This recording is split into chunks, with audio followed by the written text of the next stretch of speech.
তো আপনারা অনেকেই এই ট্রেজার লিঙ্ক থেকে যখন ম্যাচ খেলেন, ম্যাচ খেলার পরে এই লিঙ্ক থেকে বের হয়ে যান, রিওয়ার্ডটা কালেক্ট করতে পারেন না।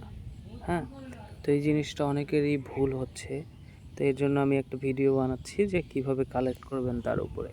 প্রথমে আপনার গেমের শেষে যখন এই ইন্টারফেসটা আসবে, অর্থাৎ প্রথম যে ট্রেজারের একটা ইন্টারফেস আসবে, সেখানে যে টগল ডিসপ্লে নেক্সট থাকে, তো আপনার নেক্সট বাটন ক্লিক করবেন না।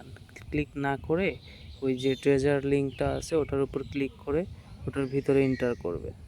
এন্টার করার পরে ওখানে আপনি আরেকটা ট্রেজার লিঙ্কের মতো পাবেন। ওখানে দেখবেন নিচে অপশন আছে অ্যাকোয়ার। তো যখন অ্যাকোয়ার করবেন তখন আপনার এই ট্রেজার লিঙ্কটা আপনার স্লটে অ্যাড হয়ে যাবে।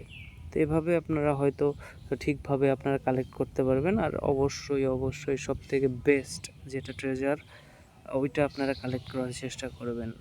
শুধু ব্লু কিংবা দুই একটা চান্স ডিল কয়েন আছে এরকম ট্রেজার লিঙ্ক কালেক্ট করবেন না, কারণ আপনারা যদি চারটা ট্রেজার লিঙ্ক কালেক্ট করে ফেলেন তাহলে আপনারা পরে ওই ট্রেজার লিঙ্কের স্লটে আর কোনো ট্রেজার অ্যাড করতে পারবেন না। ধন্যবাদ সবাইকে।